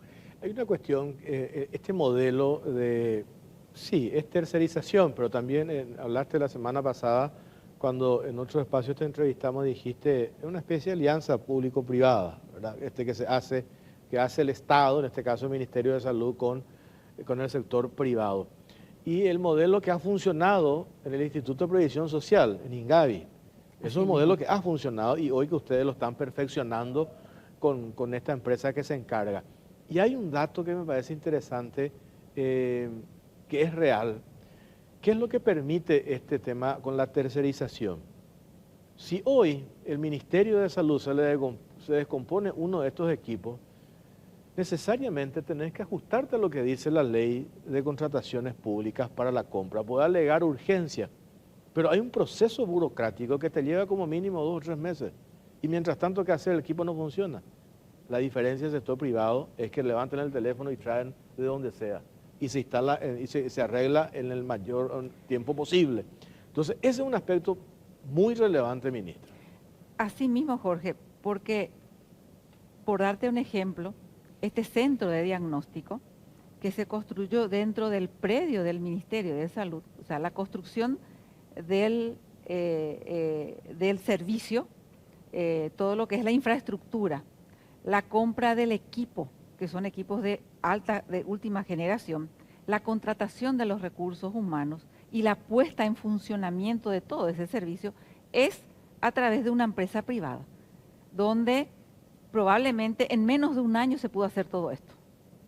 Fíjense y analicemos un poco lo que fue el inicio de la construcción del Hospital de Coronel Oviedo. ¿Cuánto tiempo llevó desde que se puso el primer ladrillo hasta que nosotros pudimos inaugurar el Hospital de Coronel Oviedo? Entonces, hoy, a través de esta alianza con este centro de diagnóstico que nosotros entendemos y buscamos agilizar como gobierno de Paraguay, porque sabemos que hoy es un alto costo de bolsillo de la gente el que pueda acceder a una tomografía, a una resonancia magnética, a una ecografía, a un electrocardiograma, en donde hoy a través de este centro de diagnóstico, un Holter, un mapa que es el monitoreo continuo de la presión arterial, en donde se le instala todo un equipo al paciente, se va a la casa y en 24 horas regresa para que el médico pueda tener el diagnóstico certero si es o no un paciente hipertenso y en qué momento del día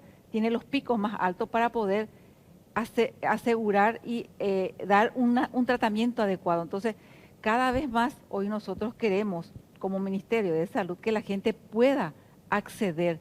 Antes de tener este centro de imágenes, las personas solamente lo podían acceder en el sistema de salud privada, donde esto significaba un alto costo de bolsillo para la gente y a veces, nosotros siempre decimos que en salud pública las personas son a veces tan humildes que a veces tienen que elegir en hacerse un estudio y dejar de comer a lo mejor ese día o esa semana toda la familia, porque la gente humilde entiende que eso es un estudio que si el médico le pidió, que es necesario para poder llegar a un diagnóstico. Entonces, hoy nosotros buscamos de que la gente cada vez más tenga ese menor gasto de bolsillo dentro del sistema de salud. Y hablamos de un menor gasto de bolsillo, porque la salud siempre tiene un costo y siempre alguien paga.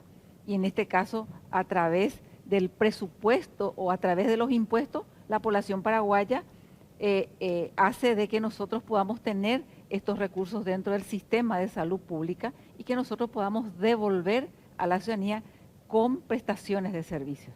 En números también es importante porque estamos hablando 300.000 pacientes al año se puede atender, 600.000 diagnósticos al año. O sea, estamos hablando de un volumen demasiado grande y que va a responder en principio Asunción, Gran Asunción Central, y tengo entendido que este mismo modelo después se quiere replicar en otras cabeceras departamentales. Asimismo, hoy este centro de diagnóstico tiene la capacidad de hacer más de 1000 estudios por día. Es 1000 más, por día. desde que hemos habilitado, ya hemos hecho más de 14.000 estudios. O sea, más de 10.000 personas ya pasaron por ese centro a hacerse este tipo de estudio. Entonces, evidentemente, es un servicio de una alta demanda y que evidentemente la población necesitaba y que hoy lo tenemos disponible a través de este servicio, que es una tercerización donde funciona con dos sistemas. Un sistema de agendamiento para aquellas personas que el médico le pide una orden para hacerse algún tipo de estudio que no es urgente, pero también funciona 24/7 para las urgencias. Entonces hay un sistema de guardia dentro del lugar en donde los pacientes también pueden acceder a estos estudios cuando se necesita de forma urgente. O sea, es un nuevo paradigma, es una nueva manera de trabajar desde el Ministerio de Salud Pública y como bien lo decía, es una alianza público-privada en donde sumado lo público con lo privado, nosotros podemos hoy acceder, que la población paraguaya pueda acceder a un servicio que probablemente antes no lo podía acceder con tanta facilidad. Y, importante, tenemos servicios que por primera vez en la historia de salud pública hoy se puede brindar a través de esta tercerización. Y acá no hay discriminación también, pueden ir hasta todos los paraguayos que inclusive tengan seguro del IPS, pueden recurrir a este centro nacional de imágenes. Asimismo, o sea, la Constitución Nacional garantiza el derecho y el acceso a salud, y hoy nosotros no discriminamos absolutamente a nadie para que puedan hacerse estos estudios en este centro de diagnóstico. Y como bien lo decías, esta es una modalidad que se inició ya en el Hospital de Coronel Oviedo, hoy lo tenemos en Calle I, San Lorenzo, y también lo vamos a tener en el momento de la habilitación del Gran Hospital del Sur en Itapúa. Y próximamente también ya fue adjudicada una empresa diferente a la actual en Hernandarias, en Alto Paraná, que también probablemente, si Dios quiere, para fin de año vamos a estar habilitando este centro de diagnóstico, porque nosotros entendemos de que buscar que las personas puedan acceder a estos estudios en los diferentes puntos del país, que no solamente sea en la capital departamental o en central, sino que también tenemos hoy como gobierno de Paraguay esa mirada al interior del país. Volviendo al tema camas de terapia, ¿cuántas camas de terapia hoy hay funcionando y cuántas tiene que haber para llenar ese mínimo interna, ese estándar que uno debería tener? Sí, nosotros, dependiendo de los diferentes, o sea, hoy nosotros tenemos 76 camas de terapia intensiva neonatal. ¿Cuánto se necesita para cubrir el 100% de las necesidades? Que eso es de acuerdo a la población. Nos necesitamos cerca de 178 camas de terapia intensiva neonatal para cubrir las necesidades reales de camas de terapia intensiva neonatal. Hoy, entre camas de terapia intensiva adulto, pediátrica y neonatal, tenemos 718 camas de terapia intensiva. Y estamos trabajando arduamente para poder levantar en el menor tiempo posible estas camas de terapia intensiva, donde la urgencia más importante son las terapias intensivas neonatal y donde prácticamente, si bien tenemos la mirada de fortalecer todas las terapias intensivas a nivel nacional, las que más rápidamente vamos a poder levantar es las 24 camas de terapia intensiva en el Hospital Nacional. Vamos a tener las camas de terapia intensiva en el Hospital de Barrio Obrero, pero también estamos fortaleciendo en el interior del país. Con esta adjudicación de casi 35 mil millones de guaraníes, que son para las terapias intensivas pediátricas y neonatales, nosotros vamos a fortalecer prácticamente casi todas las terapias intensivas a nivel nacional, en donde siempre hemos recalcado que no solamente es el equipamiento, sino también es dotar de los recursos humanos necesarios, en donde cerca de 700 recursos humanos nuevos vamos a contratar para fortalecer todas las terapias intensivas a nivel nacional, adultos, pediátricos y neonatal. Hay un mapa, digamos, como dice la policía, el famoso mapa de calor, hay un mapa, hay una distribución geográfica de las necesidades y cuáles son las zonas que más tienen que reforzar, donde más se necesita y no hay. Digamos, el norte puede ser. Sí, nosotros tenemos toda una distribución que ustedes saben de dónde se inició esta crisis, por así decirlo, los de la terapia intensiva neonatal, que es en Alto Paraná, ¿verdad? Vamos a tener por primera vez camas de terapia intensiva intermedia en Pedro Juan Caballero, que no teníamos, y vamos a ir reforzando en Itapúa, en Misiones, en todos los diferentes departamentos, pero también es importante, que eso es algo muy interesante que tenemos que tener en cuenta, es la regionalización de las terapias intensivas. No todas las terapias intensivas neonatales tienen la misma complejidad y que para el manejo de la terapia intensiva nosotros necesitamos del terapista neonatal. Entonces no tenemos suficiente cantidad de médicos terapistas neonatales y por eso hablamos de la regionalización, en donde en algunas terapias intensivas neonatales vamos a tener terapistas neonatales, pero vamos a tener también médicos pediatras para que puedan llevar adelante y dar la seguridad a las familias paraguayas de que el equipo que está trabajando en estas terapias intensivas son equipos altamente calificados y hablamos de esta regionalización y del poder de que no todas las terapias intensivas tienen la misma complejidad, y me voy a remontar al problema que tuvimos en Guairá con este niño que nació prematuro, que tuvo una hipertensión pulmonar primaria y que indefectiblemente igual tendría que haberse sido, y se derivó al hospital de Santísima Trinidad, en donde ahí teníamos los equipamientos especiales para este tipo de patología en especial. Entonces, es importante de que nosotros podamos regionalizar, pero que le podamos dar los primeros auxilios a ese recién nacido que nace con alguna complicación y que le podamos asegurar estos primeros auxilios, ponerlos en condiciones, estabilizarlo hemodinámicamente y una vez estabilizado esto hemodinámicamente, trasladarlo a un centro asistencial de mayor complejidad.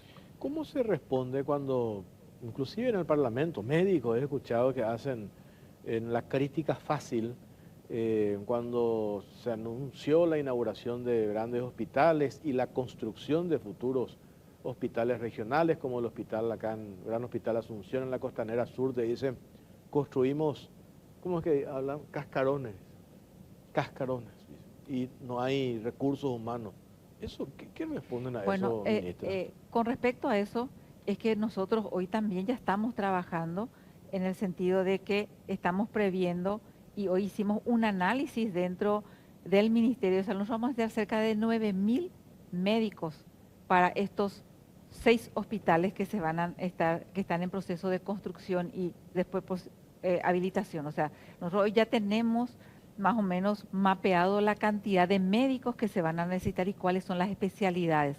Lamentablemente, nosotros tenemos un sistema de residencias médicas, que es el sistema de formación de los médicos especialistas. Justamente previendo esto es que nosotros hemos aumentado las plazas de 200 plazas más para poder tener estos médicos especialistas. ¿Son suficientes? No son suficientes, pero nosotros no podemos aumentar las plazas en detrimento de la calidad en la formación de estos médicos especialistas. Entonces, estamos trabajando con otros mecanismos de ver la posibilidad de enviar médicos al extranjero para poder formarse y capacitarse y que puedan venir una vez formados y capacitados para poder trabajar en estos grandes hospitales. Y no es solamente el médico, es la enfermera, Claro. O sea, es el equipo de salud necesario para poner en funcionamiento estos grandes hospitales. Pero creo que es cierto, hay deudas históricas dentro del sistema de salud pública, en donde hoy la estrategia de atención primaria en salud que se lleva a través de las unidades de salud de la familia, todavía no llenamos el 100% de cobertura a nivel nacional. O sea, nosotros tenemos todavía brechas en el acceso a la atención primaria en salud a través de las unidades de salud de la familia, que estamos construyendo más de 100 unidades de salud de la familia en diferentes puntos del país, que todavía no son suficientes, pero también tenemos las brechas en los diferentes niveles de atención. Que hoy anunciemos la construcción del hospital, el Gran Hospital de Asunción, que yo creo que los asuncenos, que es la capital departamental del país, en donde tenemos un gran número de población, se merece tener un hospital en donde puedan consultar todos los asuncenos y donde se puedan internar estos asuncenos, que eso lo vamos a poder hacer a través del Gran Hospital de Asunción, que lo estamos haciendo con la construcción y bajo la cooperación del gobierno de Taiwán, que lo vamos a hacer en la Costanera Sur, en la zona de Bozano, y que eso va a traer un gran alivio a muchísimas personas de la capital departamental. Y si analizamos un poquitito la situación, hoy el hospital de Barrio Obrero prácticamente es el único servicio de salud que hoy tienen los asuncenos para poder internarse. Tenemos unidades de salud de la familia distribuidas en diferentes puntos, pero cuando un asunceno necesita una alta complejidad o necesita internarse, el único lugar que hoy tenemos es el hospital del Barrio Obrero. Claro que tenemos los hospitales especializados como el INERAM, como el Instituto de Medicina Tropical, el Hospital San Jorge, que son Clínicas mismas. que son hospitales especializados en donde en teoría debería internarse solamente aquellas patologías complejas en el INERAM, que son enfermedades respiratorias. Pero hoy el asunceno en sí no tiene un lugar donde internarse. De repente, si es un diabético que se descompensa, se tiene que internar en el hospital de Barrio Obrero, que es un hospital que quedó chico Sí, para la gran población. así es. Si analizamos un poquitito, hace 20 o 30 años atrás, todos los hospitales que hoy tenemos se construyeron en un predio de una manzana. Y esta una manzana ya quedó chico para la gran cantidad de población que hoy tiene el país. Entonces, también una de las cosas que hoy estamos viendo como una visión a futuro, construir los hospitales en un predio como mínimo de 6 o 8 hectáreas. ¿Por qué? Porque estamos planteando también la construcción de hospitales modulares, con una visión de futuro que a lo mejor hoy la construcción del gran hospital de Asunción para la población es de 100 o 150 camas y dentro de 10 años vamos a necesitar a lo mejor un hospital de 200 camas y al hacer en un predio enorme, grande, podemos hacer que un bloque nuevo se pueda construir mientras sigue funcionando el hospital. Entonces, tener esa visión de futuro en donde podamos tener el terreno o las dimensiones adecuadas, porque hoy el hospital de Barrio Obrero, si recorremos, tiene un crecimiento totalmente desordenado, totalmente desorganizado, en donde tenía un espacio verde y se construyó un pabellón y hoy las lluvias intensas hacen que de repente caigan grandes cantidades y como fue un crecimiento desordenado, se usaron los espacios verdes o los pasillos, hace de que se filtre agua por diferentes partes y eso es lo que hoy buscamos nosotros. Proyectar construcción de grandes hospitales en terrenos grandes para que en el futuro podamos tener un crecimiento más ordenado de nuestros hospitales. Lucas, una pausa cortita, a la vuelta seguimos hablando con la ministra de Salud. Explotamos todo en Bristol, vení, aprovecha el Black Friday en Bristol, hasta 50% de descuento. Celulares, televisores, heladeras, motocicletas y mucho más. Con los mejores precios del país y además sin entrega inicial, más envío gratis. Llámanos al 519-4000, escribinos al WhatsApp 099167000 o acércate a cualquiera de nuestras más de 90 sucursales en todo el país. Bristol, la mejor casa de electrodomésticos del país.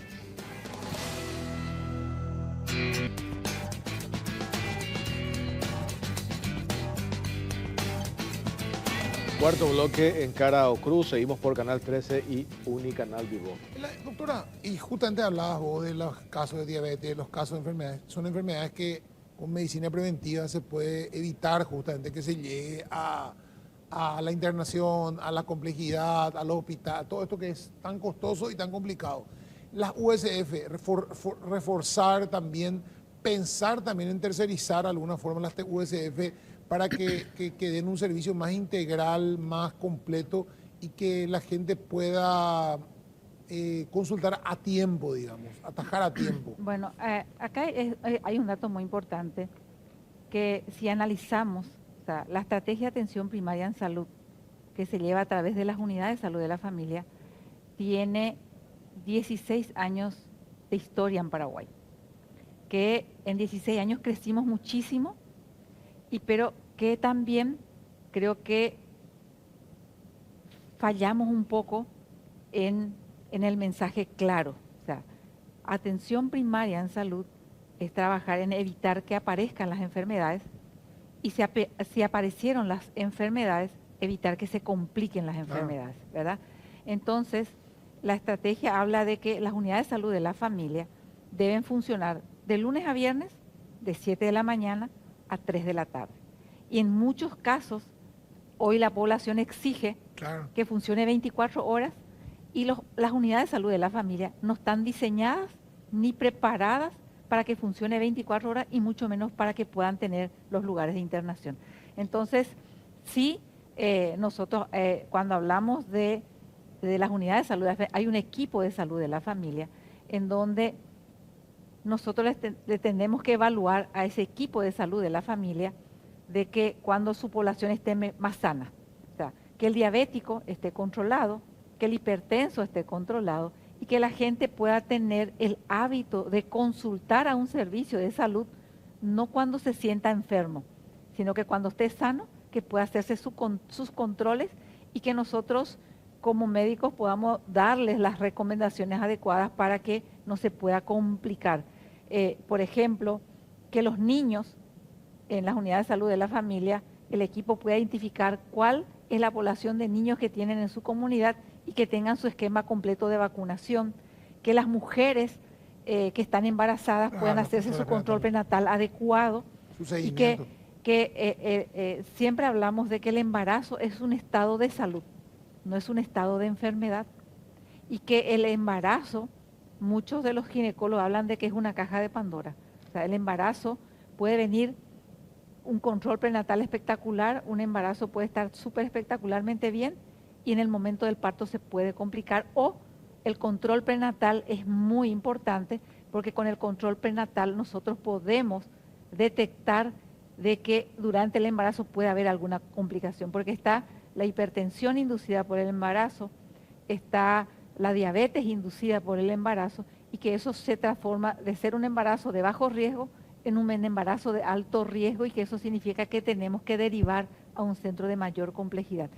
Y las unidades de salud de la familia cumplen un rol demasiado importante y fundamental en la comunidad y facilita el acceso a los servicios de salud, y que eso es demasiado importante, y nosotros seguimos trabajando en fortalecer la estrategia de atención primaria en salud a través de las unidades de salud de la familia, porque hoy tenemos cerca de 920 unidades de salud de la familia distribuidas en todo el territorio nacional.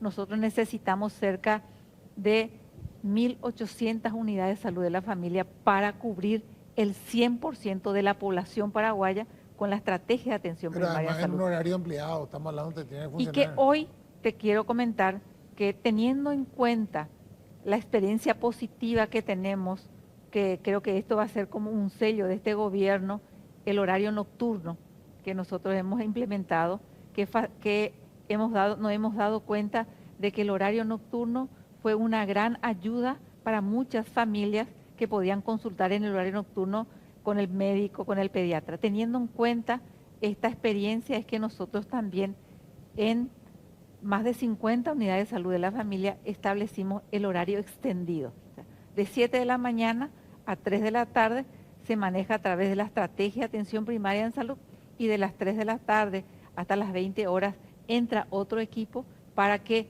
aquellas familias que trabajan, mamá y papá, y que trabajan a lo mejor hasta media tarde, puedan tener la oportunidad de consultar en las unidades de salud de la familia hasta las 20 horas. Y realmente nos hemos dado cuenta que también es una experiencia muy positiva, porque la población accede a estos servicios cerca de su comunidad. O sea, no es que, Claro. como las unidades de salud de la familia obedecen a un territorio social, está muy cerca en el barrio, que yo llego del trabajo, puedo alzar, llevarle a mis hijos y consultar en la unidad de salud de la Lo que familia pasa es que cerca. hay casos así como uno como padre, ¿verdad? Tu hijo tiene un resfrío leve, o tiene una gripecita, o tiene un dolor de panza, y tenés que decir, bueno, tengo que irme de Lambaré a buscar al hospital de Lambaré, al hospital que me queda más cerca, a ver que atiendan la urgencia, o le llevo nomás a la unidad de salud familiar, donde el médico me va a decir, mira, dale esta gotita, no tiene nada más grave que esto, dale esta medicación.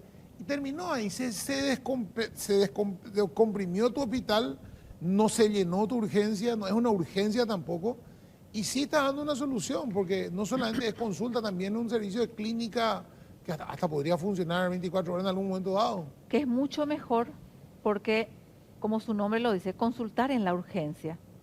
El médico le mira muy por encima, no es que le da, cuando uno consulta en el consultorio, el médico de repente se toma su tiempo para hacer el interrogatorio, el examen físico, es mucho más profundo la consulta cuando lo hacemos en un consultorio y no en la urgencia. Y como bien lo decías, descomprime esta urgencia, y a veces pasa también que muchos pacientes, al no ser una urgencia, esperan mucho tiempo en los servicios, y a veces eso genera también mucha demora en la consulta y mucha molestia por parte del Claro. usuario. Y aparte de eso, puede venir una verdadera urgencia que le está sacando el espacio a ese paciente que necesita ese tratamiento urgente. Por último, ministra, cuando escuchamos también reiteradamente cuando nos dice Ministerio de Salud el tema de los medicamentos. En líneas generales, ¿cómo estamos con eso? Sí, en líneas generales estamos mejorando el stock en lo que es en la dirección de insumos estratégicos y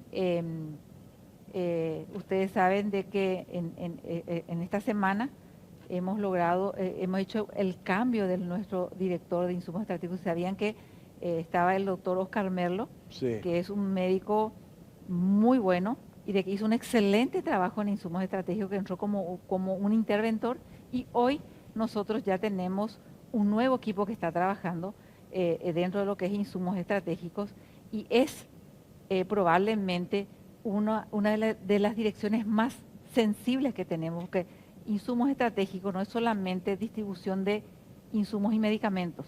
En insumos estratégicos tenemos cuatro patas muy importantes: insumos y medicamentos, reactivos para laboratorio, tenemos todo lo que es la parte de biomédica, equipamientos y todo lo que es oxígeno. Entonces, estamos trabajando muy de cerca porque nosotros entendemos de que la falta de un insumo o la falta de un medicamento para algunas personas puede ser catastrófico y estamos mejorando esta distribución en los servicios de salud, pero también estamos mejorando que los directores se empoderen de sus hospitales y que realmente puedan cargar cuando llega al sistema informático, cargar los medicamentos que llegan y que puedan descargar adecuadamente para que nosotros podamos tener a ciencia cierta cuáles son los insumos y medicamentos que tienen más alta rotación en esos hospitales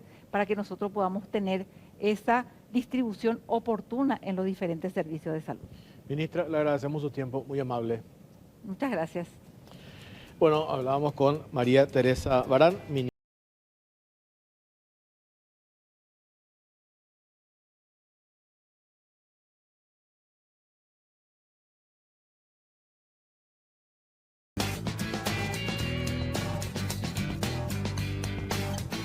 Bueno, y aprovecho también para agradecer, como todos los domingos, a Gilardini por la camisa, por el saco que tengo esta noche. Muchas gracias a Gilardini. También agradecemos aquí en Vipo. Queremos agradecer a Casa Mingo por las copas, pero también a la gente de Italia Food and Wine, que vamos a tener en pantalla ahí enseguida.